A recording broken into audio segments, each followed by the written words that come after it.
Welcome to the HohO Show. Rated the #1 most listened to podcast on Pluto. So join us now as we discuss news, politics, current events, and so much more. So clear the airways and strap in as we defend the Constitution, because freedom matters.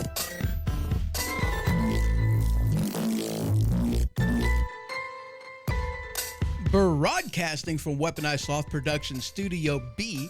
Well, welcome to the HohO Show, and as always, I'm your host, HohO. So how y'all's doing? I hope you're doing good. I really do. Today we are going to continue with the comments section, and in this episode we're going to be talking about the Department of Education. Linda wrote under the episode of Oh Happy Day, if you give the Department of Education over to the states, many of the states will turn the education over to the church, which will not go well with non-Orthodox people.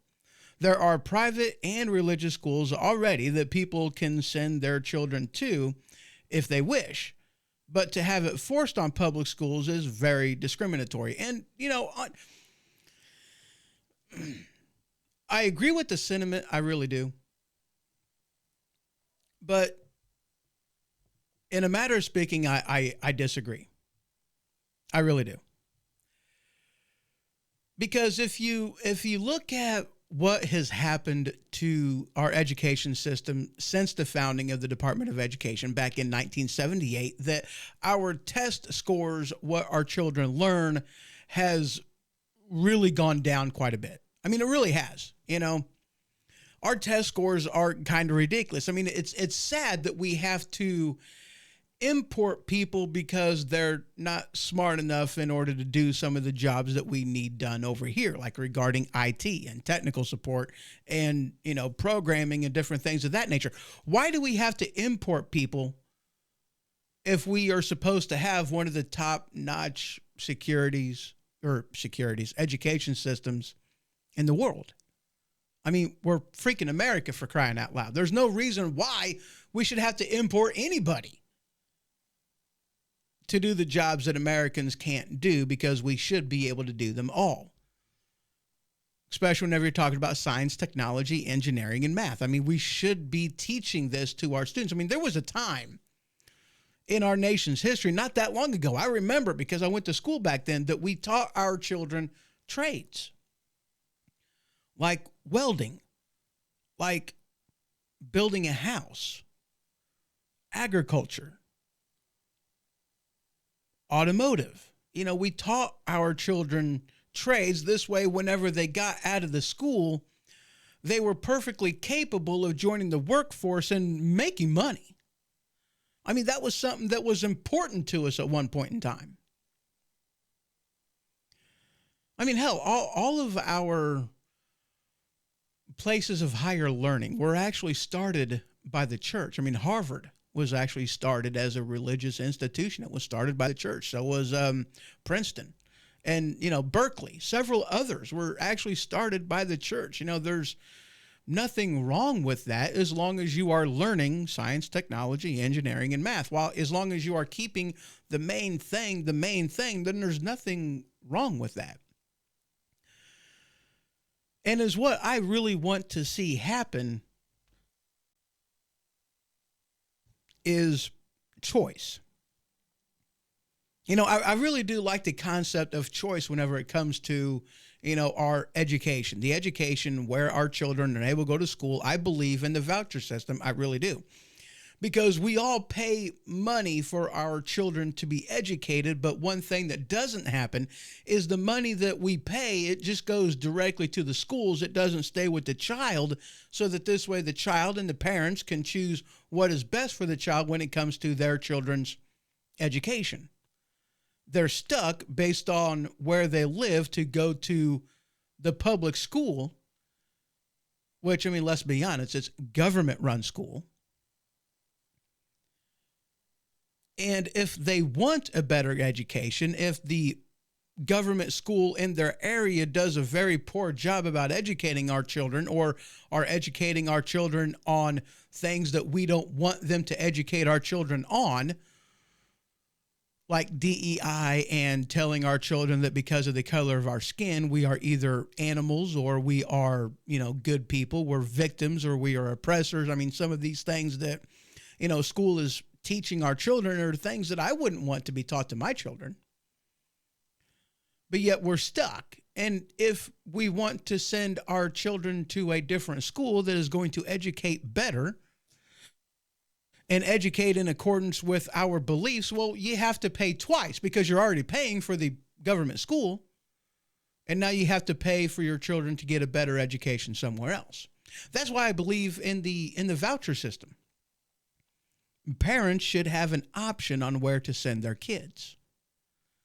Let's look at this from another direction. Let's look at this from the standpoint of capitalism. We're told that capitalism is good, right? We're told that monopolies are bad. When you have a monopoly, then it is a seller's market. Think about it. If you only had one car company out there and that was it, then you would have zero options. You would have zero options in what what vehicle you could buy. You would have zero options in the safety features. You would have zero options in the seating, and you would just have zero options. You would be limited and restricted by what that said car company wanted to produce. But here in America, we have options. We have numerous car companies. And because we have numerous car companies, then these various car companies, they have to fight for your dollar. They have to produce a better product at a cheaper price. You have more innovation.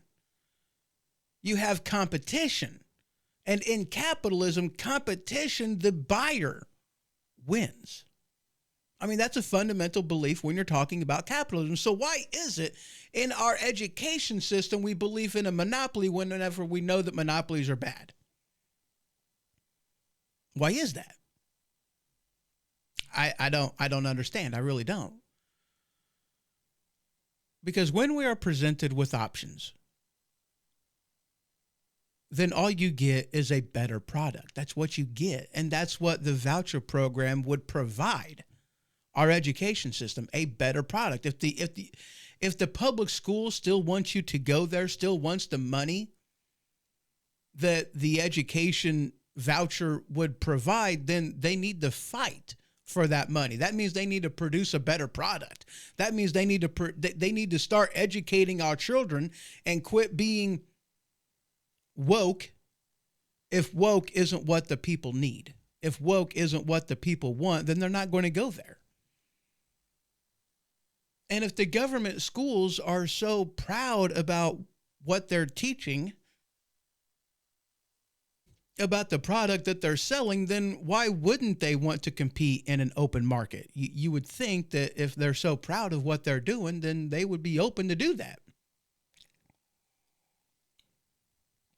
The fact that you have so much pushback kind of tells you pretty clearly that they don't really believe in the product they're selling or the product they're providing, the standard of education that you get in government schools.